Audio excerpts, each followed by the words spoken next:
નમસ્કાર મિત્રો, મોસમ સમાચારમાં ફરી એકવાર તમારું સ્વાગત છે। મિત્રો, આજે તારીખ 26/9/2024 વાર ગુરુવાર છે।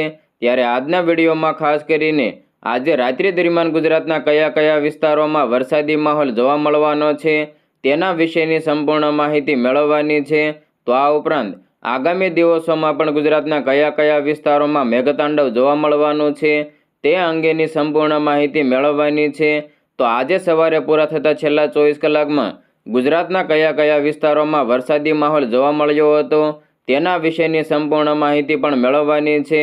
તો આગામી વરસાદને લઈને હવામાન વિભાગ, અંબાલાલ પટેલ, પરેશ ગોસ્વામીની આગાહી ઉપર પણ એક નજર કરવાની છે। તો વિડીયોને અંત સુધી જોતા રહેજો। વરસાદની પળે પળની અપડેટ સૌથી પહેલાં મેળવવા માટે અમારી ચેનલને સબસ્ક્રાઇબ કરવાનું ના ભૂલતા। મિત્રો, સૌપ્રથમ હવામાન વિભાગ દ્વારા કરવામાં આવેલી આગાહી ઉપર એક નજર કરીએ તો ગુજરાતના અનેક વિસ્તારોમાંથી ચોમાસાએ વિદાય લઈ લીધી છે। ત્યારે હવામાન વિભાગે આગામી 3 દિવસ સુધી હજુ પણ ગુજરાતના કેટલાક વિસ્તારોમાં અતિ ભારેથી ભારે વરસાદની આગાહી દર્શાવી છે। તો હવામાન નિષ્ણાત અંબાલાલ પટેલે પણ 25 અને 30 સપ્ટેમ્બરમાં દક્ષિણ ગુજરાતના ભાગોમાં ભારે વરસાદ પડવાની શક્યતા દર્શાવી છે। મિત્રો, અમદાવાદ હવામાન કેન્દ્રના ડાયરેક્ટર A.K. દાસના જણાવ્યા પ્રમાણે ગુજરાતમાં 3 દિવસ સુધી હજુ પણ ભારેથી અતિ ભારે વરસાદની સંભાવનાઓ છે। જ્યારે આગામી 24 કલાકમાં વલસાડમાં પણ અત્યંત ભારે વરસાદ પડવાની સંભાવનાઓ છે। તેમણે આગાહીમાં વધુમાં એમ પણ જણાવ્યું કે આજે વલસાડ, દાદરા નગર હવેલીમાં અત્યંત ભારે વરસાદ પડવાની સંભાવના સાથે રેડ એલર્ટ આપી દેવામાં આવ્યું છે। તો આ સાથે તેમણે એમ પણ જણાવ્યું કે નવસારી હોય કે ડાંગ, તાપી, સુરત અને અમરેલી જિલ્લામાં અતિ ભારે વરસાદની આગાહી સાથે ઓરેન્જ એલર્ટ આપી દેવામાં આવ્યું છે। તો અમદાવાદ, આણંદ, વડોદરા હોય કે નર્મદા, ભરૂચ, સુરત અને તાપીના વિસ્તારો, અમરેલીમાં ભારે વરસાદની સંભાવનાઓ છે। A.K. દાસે તેમણે પોતાની આગાહીમાં જણાવ્યું કે મધ્ય મહારાષ્ટ્રમાં એક સાયક્લોનિક સર્ક્યુલેશન બનેલું છે જેને કારણે ગુજરાતમાં વરસાદ પડી રહ્યો છે। આ સર્ક્યુલેશનને કારણે રાજ્યના અનેક વિસ્તારોમાં અતિભારે વરસાદની સંભાવનાઓ છે। તાપમાન અંગેની વાત કરતાં તેમણે જણાવ્યું કે આજે અમદાવાદમાં 36 ડિગ્રી મહત્તમ તાપમાન નોંધાયું છે, જે નોર્મલથી 2 ડિગ્રી વધારે તાપમાન છે। લઘુત્તમ તાપમાન પણ નોર્મલ ડિગ્રીથી વધારે નોંધાયું છે। હવામાન વિભાગે આપેલી માહિતી પ્રમાણે શુક્રવારે નવસારી, ડાંગ, તાપી હોય કે સુરત, ભાવનગરમાં અતિભારે વરસાદની સંભાવનાઓ છે।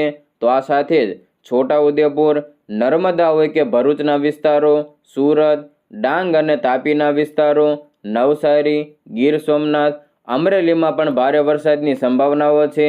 હવામાન વિભાગે આપેલા આંકડા પ્રમાણે આજે સવારે 6 થી લઈને 12 વાગ્યા સુધીમાં એટલે કે 6 કલાકમાં કુલ 47 તાલુકામાં વરસાદ નોંધાયો છે, જેમાં નવસારીના ખેરગામમાં 2 ઇંચ જેટલો વરસાદ પડી ગયો છે। આ સાથે ઉમરગામ, પારડી, વાપી, માળિયા હાટીના, ધરમપુરમાં 1 ઇંચથી વધારે વરસાદ નોંધાયો છે। તો બીજી બાજુ હવામાન નિષ્ણાત અંબાલાલ પટેલે પણ જણાવ્યું હતું કે બંગાળના ઉપસાગરની સિસ્ટમ મધ્યપ્રદેશના ભાગો સુધી આવશે, પરંતુ રાજસ્થાનના એન્ટી સાયક્લોન પવનો તેને આગળ વધવા દેશે નહીં। આ સિસ્ટમની વધુ પડતી અસર દક્ષિણ મહારાષ્ટ્ર અને દક્ષિણ ગુજરાતમાં થવાની શક્યતાઓ છે।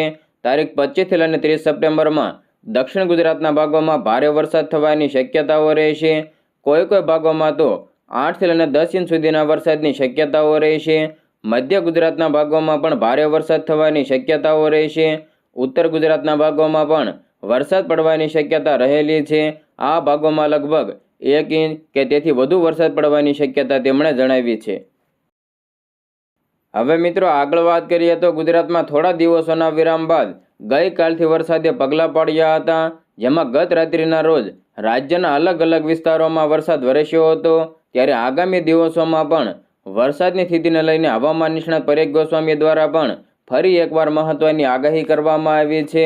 મિત્રો, રાજ્યમાં વરસાદને લઈને હવામાન નિષ્ણાત પરેશ ગોસ્વામીએ આગાહી કરી છે, જેમાં તેમણે જણાવ્યું કે બંગાળની ખાડીમાં સિસ્ટમ બની છે, જે 2024ના ચોમાસાની ગુજરાતમાં છેલ્લી સિસ્ટમ છે અને આ સિસ્ટમ બાદ ચોમાસાના વિદાયની શરૂઆત થશે। તેઓએ વધુમાં જણાવ્યું કે રાજ્યના 60 થી લઈને 65% વિસ્તારમાં વરસાદ વરસવાનો છે, જેમાં દક્ષિણ ગુજરાત, સૌરાષ્ટ્રના કેટલાક ભાગોમાં તો ભારે વરસાદ પડશે અને દક્ષિણ ગુજરાતમાં તો 7 ઇંચ કે તેથી વધુ ઇંચના વરસાદની શક્યતા પણ હવામાન નિષ્ણાત પરેશ ગોસ્વામીએ જણાવી છે।